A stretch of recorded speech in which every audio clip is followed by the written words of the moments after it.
All I knew about Islam was that it was a religion that was spread by the sword, that it treated women like second-class citizens.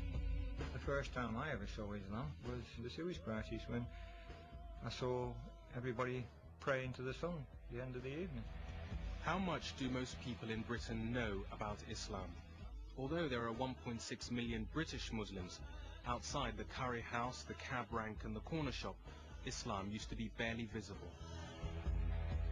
If you was asked me what a Muslim was, I wouldn't have a clue, but I said, oh, an Asian guy.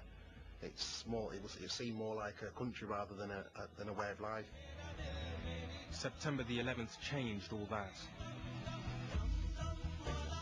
Many Muslims suddenly felt under scrutiny, tarred with the same broad brush of ignorance and fear. Hardly the easiest climate for a non-Muslim to embrace the faith, and yet a steady stream of people has been doing just that. This film's about 4 of them. One day, I just woke up and said, oh, what happens if God stops calling me?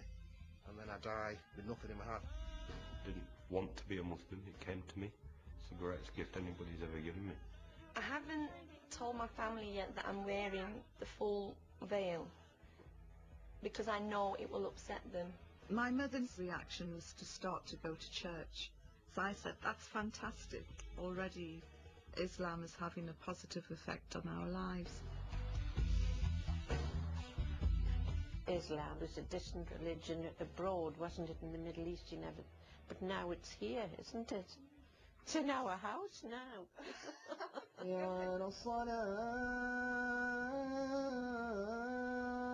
It's Islamic Awareness Week at Bristol University, and the mixture of the faithful and the curious is gathering to hear a talk by the Star Turn, former Fleet Street reporter Yvonne Ridley. Brothers, sisters and friends, salam alaikum. 3 years ago, she would have struggled to find anything to say to a group like this. But then, as far as she's concerned, she was a very different person back then. The Yvonne Ridley before 9/11 has been compared to Patsy Stone out of Absolutely Fabulous. I've been married 3 times. I've got an 11-year-old daughter. And I suppose, even by journalistic standards, you know, it's quite a disastrous life. In 2001, just as the so-called war on terror was getting underway, the Sunday Express reporter put on a burqa and crossed into Afghanistan to report on life under the Taliban. Yvonne was an inexperienced foreign correspondent. More experienced foreign correspondents had also thought of doing that. People on the Sunday Telegraph, people on the Times, their papers had all stopped them. They'd said, no, you're very likely to get picked up. I think she was foolish because she's a single mother, and she plunged herself into a situation which could have had a terrible, terrible ending.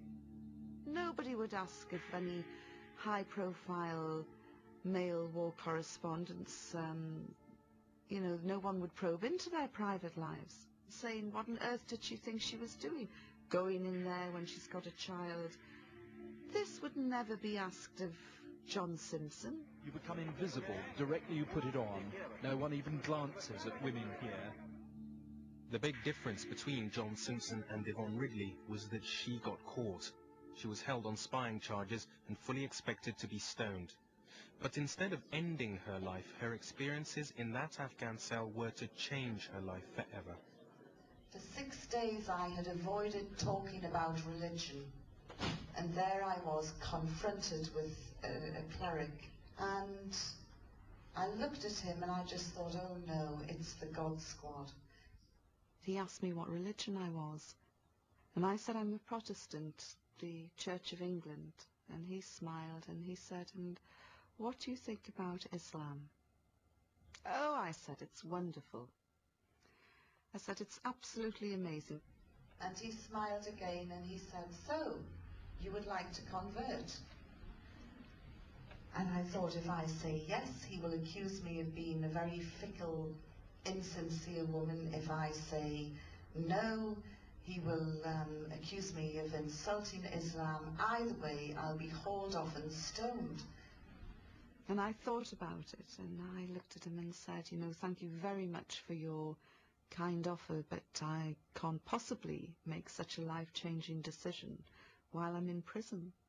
However, if you let me go, I will read the Quran and I will study Islam when I return to London. You know, that is my promise. 4 days later, despite the fact that the coalition had started bombing Kabul, the Taliban took Yvonne to the Pakistan border and released her unharmed. I'm fine. I'm fine. It's good to be here. Thank you. After all the fuss died down, I started reflecting on the visit that I'd had from the cleric. And I thought, well, they've kept their word and now I should keep mine.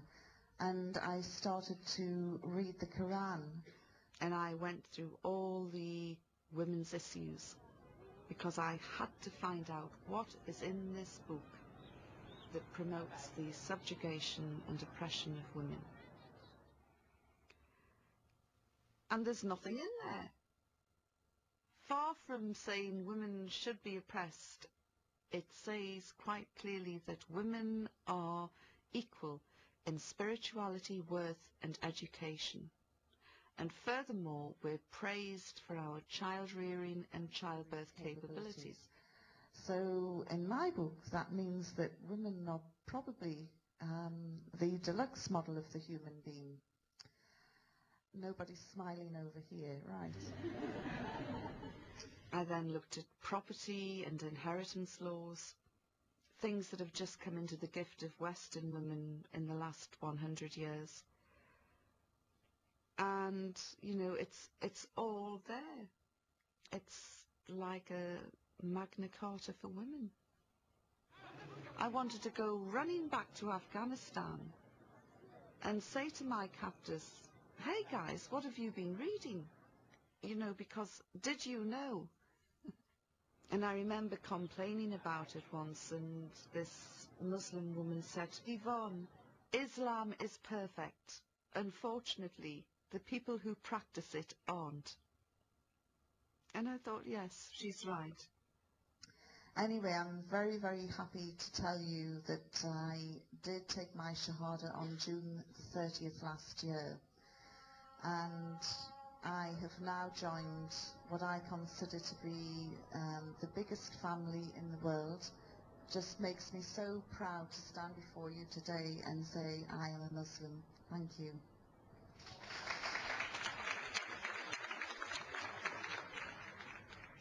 Whatever her feelings for her new family, Yvonne still had to square her conversion with the old one. And when it came to breaking the news to her mum, the woman who'd braved 10 days with the Taliban suddenly lost her nerve. I did what many converts choose to do, and that is not tell their parents until afterwards. Hello! I sent mother an email, and her immediate reaction was to start to go to church. And much to her annoyance, I said, that's fantastic, you know, already Islam is having a positive effect on our lives. I've got some sandwiches made. No ham sandwiches? No. I've been trying to think, what can I make without bacon? I wasn't happy. I didn't like it, you know. But do you not think it's because you've got some sort of irrational prejudices against Islam, because basically you don't really understand it? Well, no, I think it's just the culture, and maybe if you've been born over there it might be different. But to change... But over where? In the middle of the stream. Islam, you know, transcends nationalities, borders, countries, cultures. It transcends everything. And here we go. Here we go. You see, I'm being educated now. Well, it's so frustrating because I know that you are a spiritual person, and I just think you could be so much happier. Well, I wouldn't, because I wouldn't understand it like you do, you see. Islam has helped me rethink all my relationships, especially with my daughter.